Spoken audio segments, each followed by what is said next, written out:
Thank you very much, Congresswoman Gonzalez Colon, for bringing us together. It's wonderful to have the governor here and to welcome him back to the House and to many colleagues from Puerto Rico, and to stand there with colleagues in a bipartisan way to really recognize this terrible injustice. For 105 years, we have told Puerto Ricans that they are citizens of the United States, and yet still today they do not enjoy the full rights of citizenship in this country. And as Congressman Soto said, democracy is under attack all over the world. Providing statehood to Puerto Rico will be a good way for us to show our commitment to democracy and our understanding that we have a responsibility to preserve democracy here at home. Puerto Ricans do not have, obviously, voting representation in the Congress. They do not vote for our commander-in-chief despite serving in the armed forces. And although Puerto Ricans pay payroll taxes, which fund Medicaid, supplemental Social Security, supplemental nutrition programs, they still do not enjoy full access to these programs. We have to fix this. A majority of Puerto Ricans are in favor of statehood. I come from a state that has a very proud Puerto Rican community. I think we have the highest ranking Puerto Rican in statewide office. We all know the incredible contributions of this community. They deserve all the rights and responsibilities of citizenship. Let's get it done. It's long overdue. Thank you. Thank you. Well said. And I think that there's a simple term to say that. We are Americans.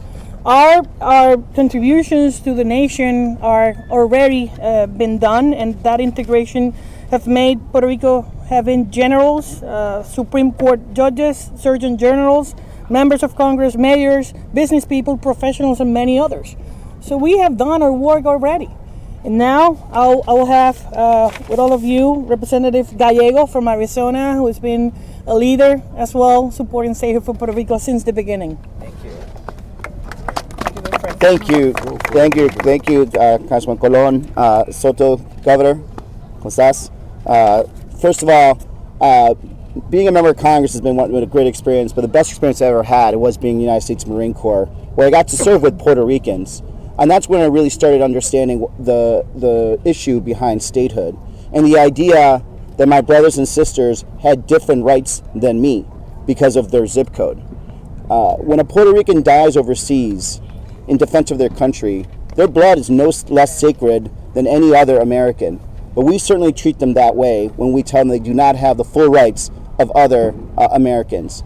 And it has been 100 years since Puerto Ricans have been able to vote. And in those 100 years, or became citizens, and in those 100 years, they have served in every major conflict that this country has asked them to do, both as volunteers and sometimes as draftees. So at a minimum, we should tell them that they are welcome in the United States, that they are full United States citizens, and that they have a right to vote for the commander-in-chief that right now can order them all across the world to defend democracy in other parts of the world, but not have full democracy on the island. And tell me how ridiculous that sounds. So let's get this done.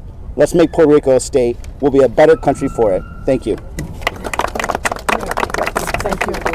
Thank you, my friend. And he's speaking about how many members of Puerto Rico has been serving, and I think there's a nice chart of 18,000 Puerto Ricans serving in World War I, 65,000 in the World War II, 48,000 in Vietnam War, 61,000 in the Korean War, 10,000 in Gulf War, and 25,000 operations Enduring Freedom.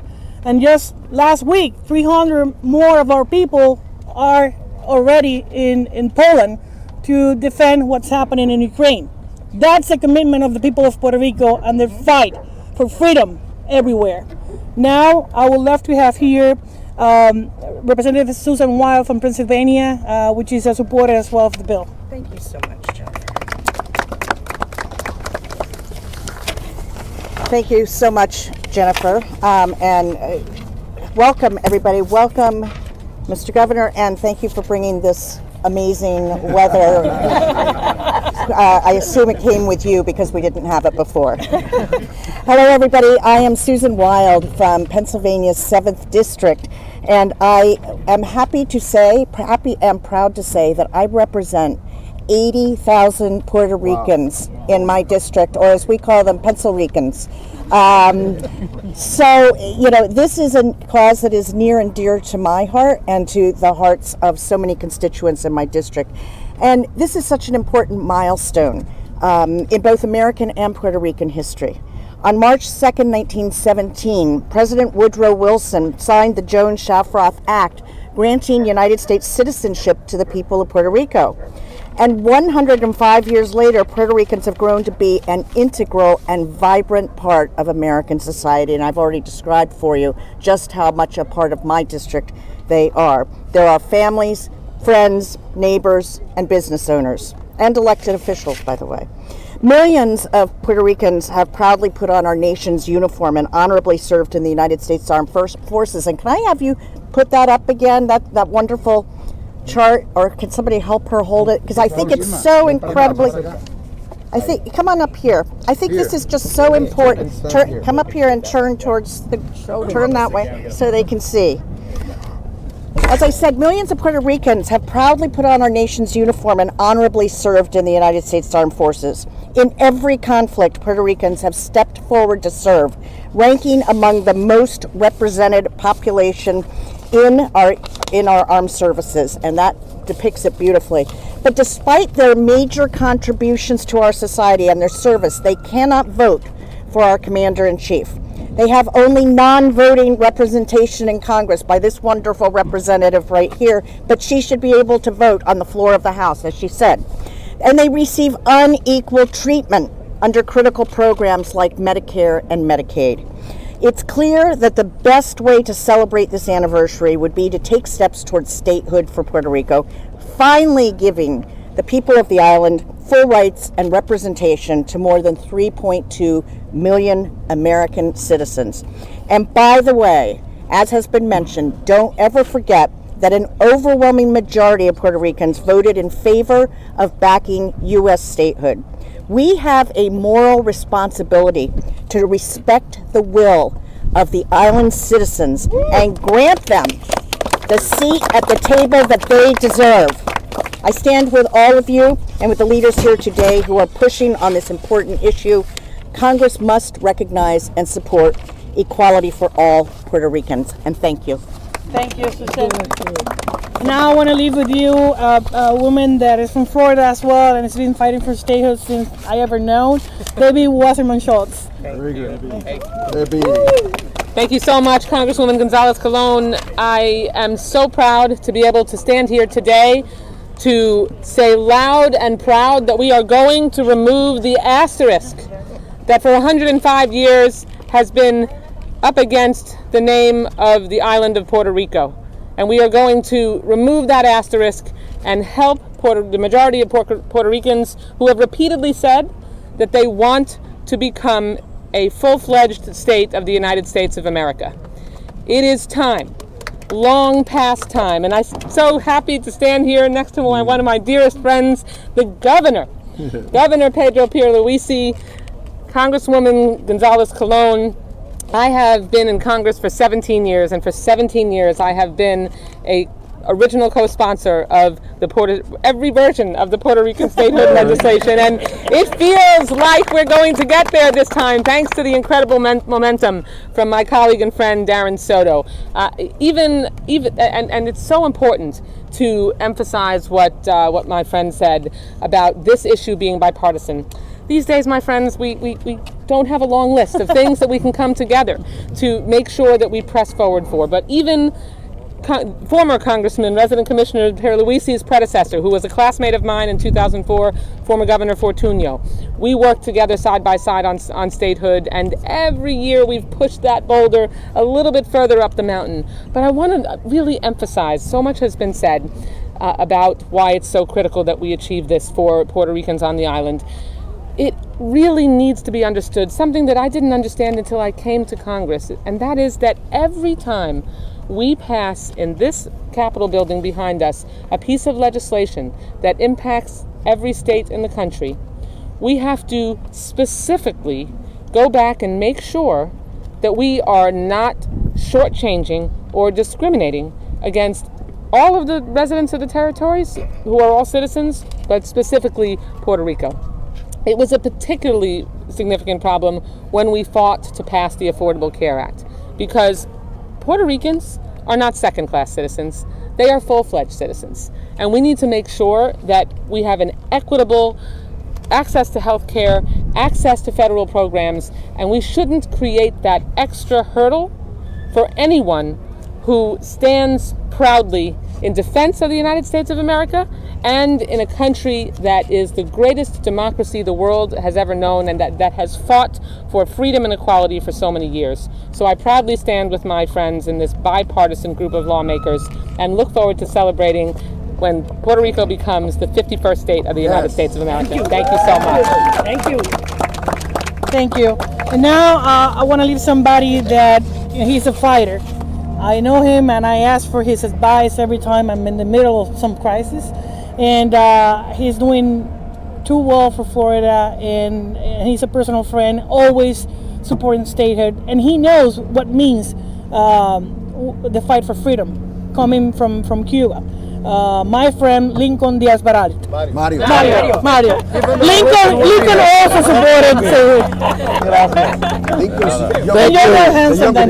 Yes, thank you to my dear friend Jennifer González Colón for her leadership on issues obviously crucial to Puerto Rico. But let me tell you, she's also a leader for issues that are important to the United States, to this greatest nation on the planet, and for those struggling for freedom around the world. You can always count on Jennifer González Colón. I would like to say some words in Spanish if you allow me. Muy brevemente, más de un siglo que los puertorriqueños son ciudadanos norteamericanos. Yo como hijo de exiliado cubano, tengo un agradecimiento muy especial a Puerto Rico y a los puertorriqueños, como recibieron al exilio cubano. Cuando Cuba cayó en manos del socialismo y del comunismo, Puerto Rico recibió a los cubanos que no tenían nada, y por eso siempre estaré agradecido. Y como han dicho ya múltiples de mis colegas, los puertorriqueños han servido a esta nación, incluyendo en las Fuerzas Armadas, con dedicación, con patriotismo, y yo siempre estaré agradecido. Very, very, very briefly, and again, it's great to see my colleagues, and great to see our former colleague back in your old stomping grounds, Governor. That's right. Good to see you here. Look, as a son of Cuban exiles, I feel a special gratitude for the way that Puerto Rico received countless thousands of Cuban exiles after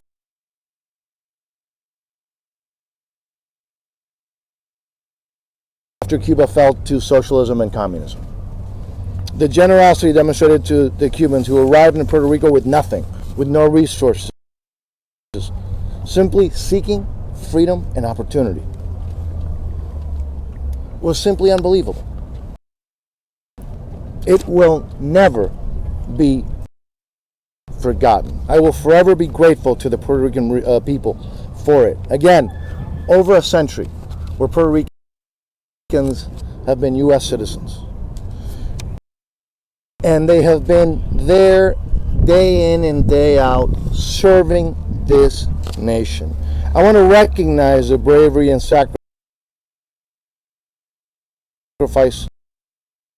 of the Puerto Ricans, as you've already heard, who have served in the United States military, particularly the 65th Infantry Division, most comprised of Puerto Rican National Guardsmen, nicknamed Los Borinqueneers. Now let me tell you, the 65th Infantry Regiment has served the United States during times of combat, including World War I, World War II, and the Korean War, as you've already heard. During the Korean War alone, they earned 1 Medal of Honor, 9 Distinguished Service Crosses, approximately 250 Silver Stars, more than 600 Bronze Stars, and more than 2,700 Purple Hearts. Let that sink in. On April 16th, 2016, the Congressional Gold Medal, the highest medal given by Congress, was presented to the 65th Infantry Regiment. We can never forget the contributions of those brave U.S. citizens, and for the fact that they have blessed our country with their generosity and their invaluable contribution to this, the greatest nation. So just know that I will always continue to support the Puerto Rican people. I am grateful for their leadership here. Thank you for standing up for the United States, for freedom, and for always remembering that the Puerto Ricans are American citizens and they are the best and the brightest. And we are proud to call them fellow Americans. Thank you so much. Thank you, Mario. Now, Well, thank you, Jennifer, and thank you to my colleagues and to the folks from Puerto Rico, to the governor for being here today. And I stand here today as a proud Republican, and I stand with proud Democrats on an issue that has brought us together, and that is the right of Puerto Rico to become a state in our great nation. And though I do not speak Spanish and do not understand it, so I have no idea what Mario said, but I clapped along with everybody else. I'm here to tell you, as a proud representative in the United States Congress, I hear the voice of every Puerto Rican, every individual that has expressed their desire for freedom, for democracy, and for representation in this great chamber. And with that, I will stand with my colleagues to fight for you, to carry forth the banner of freedom, and for what you have expressed from the Puerto Rican people, your right to be represented here in Washington, D.C., and join us as full-fledged citizens once and for all. God bless. thank you, Tom. I want to leave you with a colleague from Guam, a territory that is in the Pacific and has been always in every hearing making intelligent questions about our situation as territory. With you guys, my friend, Michael St. Nicholas. Gobernador, Resident Commissioner, my friend Darren Soto, thank you so much for your constant leadership on this issue. I'm the Congressman from Guam, Michael St. Nicholas, your sister territory all the way out in the middle of the Pacific Ocean. And today I want to say thank you to the Puerto Rican people.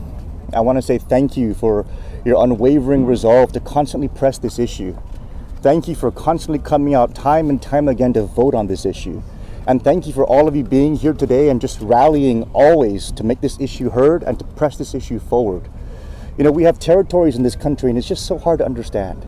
It's so hard to understand why in this day and age we still have them. And pressing this question isn't just about moving Puerto Rico forward, it's about moving all of our territories forward. And as you guys continue to advance this issue, Guam looks on, and we also wish to follow in your footsteps and join you in one day joining this great nation. While Guam's political status desires currently remain undetermined by our people, we fully realize that it likewise remains unreconciled, and that cannot continue. All territories must be afforded the opportunity to reconcile their inconclusive political statuses with the United States. And if the choice of the people of Puerto Rico is statehood, Guam stands in full solidarity with our sister territory in their quest. Thank you, God bless, and Godspeed. Thank you. Now, I want to have here former governor of Florida and current member of the House of Representatives from Florida, Charlie Crist. Thank you, Jennifer. Thank you, Congresswoman. Governor, it's great to be with you. Thank you for being here. Thank all of you for being here this morning. Such an important issue, and Darren, your leadership has been exceptional. God bless you for that. The 105th anniversary of American citizenship for Puerto Rico. That's long enough, Debbie. You know, it's long enough. It's overdue. We must make this happen. And I'm so encouraged by the bipartisan support that we see here today. People coming together from all over the United States of America to make Puerto Rico one state of the United States of America. You deserve it. My brothers and sisters in Puerto Rico, thank you for your leadership. Governor, it's wonderful to have you with us here today. It says everything that we need to know. This is a unified effort. It is the right thing to do. It is about freedom. It is about liberty. And it is about democracy. Let's do the right thing and get this done finally. God bless all of you. Thank you. Thank you. Thank you. You heard many of members today that co-sponsor the bill of the House that actually got more bipartisan support than any other bill and got more sponsors than any other bill regarding status of the island. And this version of this bill is the same question Alaska and Hawaii did many years ago. You want to become a state of the union, yes or no? Simple and direct question with nothing else. And the people of Puerto Rico voted in November of 2020. 73% of the population participated in this referendum, and 53% of them voted for statehood. A clear message, direct message, in-person message from the people of the island. And that's the reason we submitted this bill to the House. Now, having said that and celebrating our U.S. citizenship, I want to bring to the podium somebody that was a member of Congress, that is now the current governor of Puerto Rico, and we're fighting together to make the people of Puerto Rico be heard and become the 51st state of the nation. Governor Pedro Pierluisi. Gracias.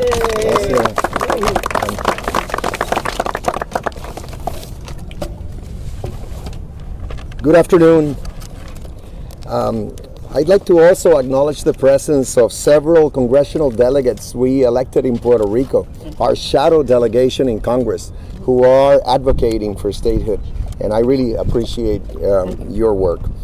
We Puerto Ricans value our American citizenship and have proven our worth to the United States, with many of our own having given their lives to defend it. That is why every time we take a moment to commemorate this day, we always remember and honor the sacrifices of those who fought for those democratic ideals that we hold dear.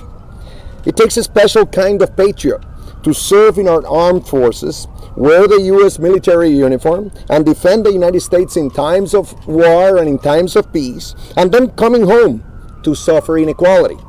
That is what soldiers and veterans from Puerto Rico have done for over 100 years. And when we fight for equal treatment, we always fight for them. We fight for those who fought for us. After 105 years as citizens of the United States, we celebrate the benefits, the privileges, and the freedoms that are guaranteed to us. And at the same time, we demand equal rights under the American flag. Puerto Rico has enjoyed much progress as a territory of the U.S.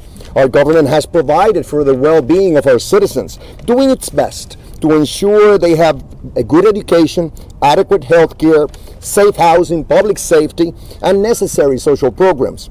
And there is no doubt that Puerto Rico is far ahead of all of its Caribbean neighbors, in large measure because of its relationship with the United States. However, when you think of the most basic principles of the American democracy, Puerto Rico falls short. Equality is at the heart of the federal Constitution, a principle that our nation continues to strive to perfect over its more than 245 years of existence. Yet, the American citizens in Puerto Rico lack the most fundamental rights. We lack the right to vote for a president, the right to voting representation in Congress, and the right to be treated equally in federal programs. These inequities have no room in a government of the people, by the people, and for the people. These inequities are un-American. And as our nation seeks to strengthen voting rights, we in Puerto Rico seek to vote in our national elections. As our nation seeks to build a better economy, we in Puerto Rico seek to be part of that progress. As our nation seeks to eliminate inequities and systemic racism and to guarantee equal access to services and opportunities among its citizens, we in Puerto Rico seek to eradicate our second-class citizenship. As our nation seeks to promote our democratic values around the world, we in Puerto Rico seek to have them at home. We, as American citizens, are not asking for special treatment. We're asking for equality. In fact, we demand it. Because as our democratic tradition has taught us, we went to the polls and voted for that equality. We went to the polls and chose statehood. And now we demand that the will of our people be heard. Let me speak briefly in Spanish. Las puertorriqueñas y los puertorriqueños somos orgullosos de nuestra ciudadanía americana. Celebramos los principios democráticos bajo los cuales se fundó esta nación. Y es precisamente porque profesamos esa lealtad a la democracia que luchamos por la igualdad. Cuando reclamamos los beneficios y los derechos que tienen los ciudadanos que residen en los estados, es porque aspiramos a contribuir al y disfrutar del éxito de Estados Unidos. Cuando reclamamos que nos traten justamente, es porque sabemos que cada hijo de nuestra tierra enriquece la nación americana. Y cuando exigimos la estabilidad, es porque queremos disfrutar de todos los derechos y oportunidades que nos merecemos como ciudadanos americanos. Hoy celebramos la ciudadanía americana que recibimos hace 105 años, pero a la vez redoblamos nuestros reclamos por la igualdad, levantamos nuestra voz para exigirla y reiteramos nuestra determinación de seguir luchando hasta lograrla. Statehood is our chosen path to equality, and we will fight for it until we achieve it. Thank you, and God bless Puerto Rico, and God bless the United States of America. Being the governor, I just want to recognize and begin with the questions of the press, but I want to recognize before former Speaker of the House of Puerto Rico and current Representative Jose Aponte, Representative Angel Morey, Representative Georgie Navarro, State Representative Che Perez, State Representative Quiquito Melendez, State Senators Marisita Jimenez and State Senator Gregorio Matias, as well as the shadow delegates representing Puerto Rico here, Roberto Lefranc, Melinda Romero, Soledad Buxó, y la ex alcaldesa Mayita Melendez that are here today with us. I'm going to take any questions now, but before I wanted to just do a brief summary in Spanish. Nosotros los puertorriqueños hemos votado en 3 ocasiones por la estadidad. La última en el 2020, como dijo nuestro gobernador, directo en la papeleta, en persona, la voluntad del pueblo de Puerto Rico, no delegándoselo en nadie. El voto directo para una pregunta bien sencilla: ¿quieres ser un Estado de la Unión? ¿Sí o no? Es la primera vez que Puerto Rico hace un plebiscito tomando las mismas instrucciones que se le dieron a Hawái y a Alaska. Y es el momento hoy, celebrando el 105 aniversario de la ciudadanía americana, que este reclamo que se hace en el Congreso, y a quien agradezco a los más de 79 congresistas, republicanos y demócratas, que han auspiciado este proyecto en la Cámara y la versión del Senado, a que lo llevemos, ¿verdad?, a votación y le permitamos al pueblo de Puerto Rico escoger su futuro, que es la estadidad. 73% de los electores hábiles para votar lo hicieron en noviembre del año 2020. 53% de ese 73 votó a favor de la estadidad. Mensaje directo, claro y inequívoco, y le corresponde al Congreso de los Estados Unidos escuchar y ejecutar ese mandato del pueblo de Puerto Rico. Dicho esto, el proyecto de la Cámara 1522 está listo para que se lleve a votación y se escuche la voluntad del pueblo de Puerto Rico. Estamos disponibles para preguntas en ambos idiomas. Sir.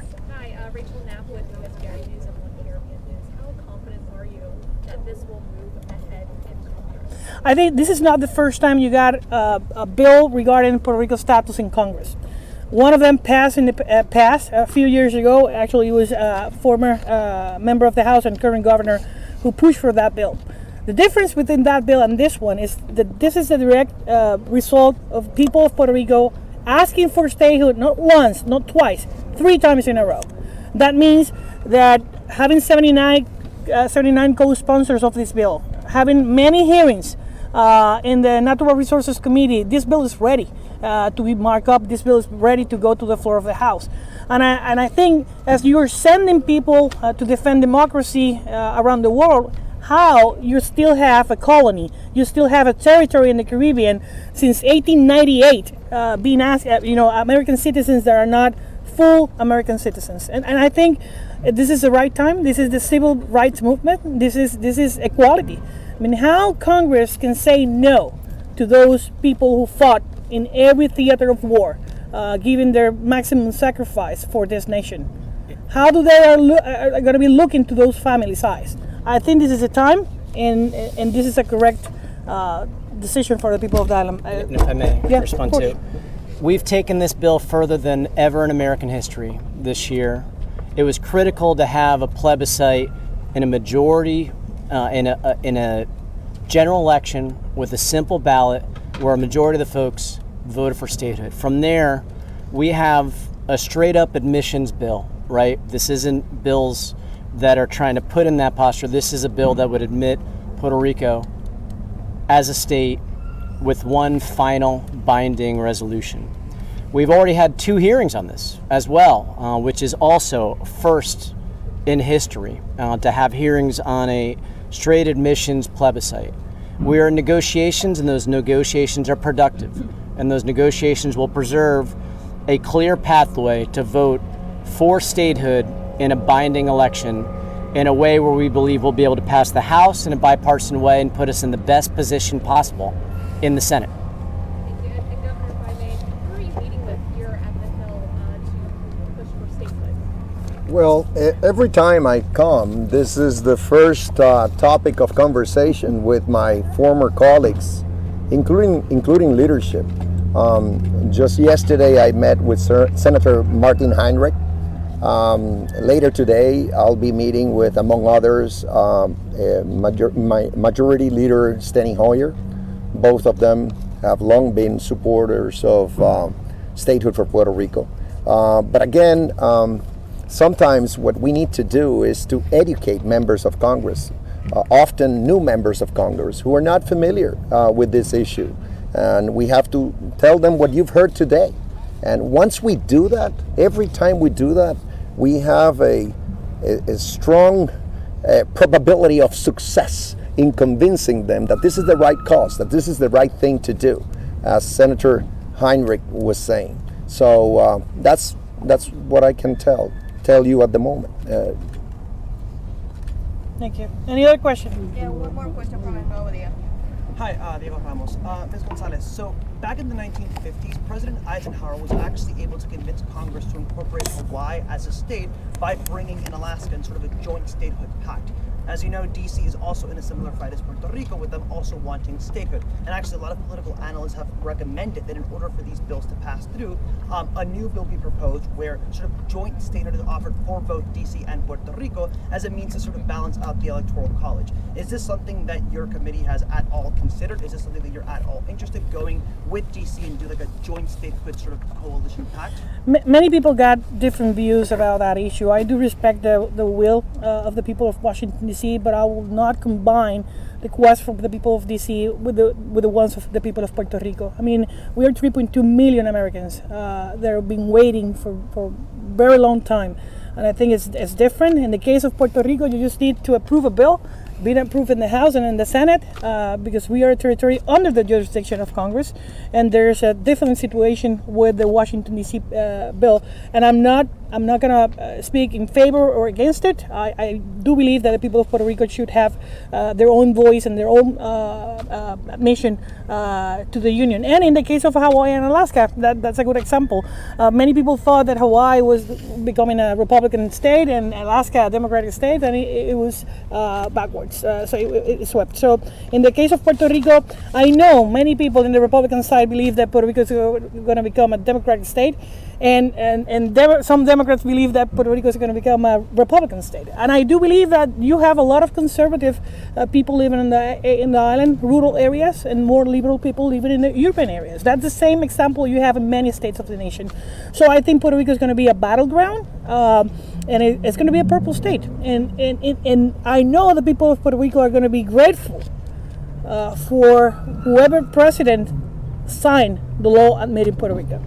And if I may add to that, first, we are going to pass out a bipartisan standalone bill about Puerto Rico. You never know what will happen in the Senate. I personally am supportive of D.C. statehood and voted for it many times.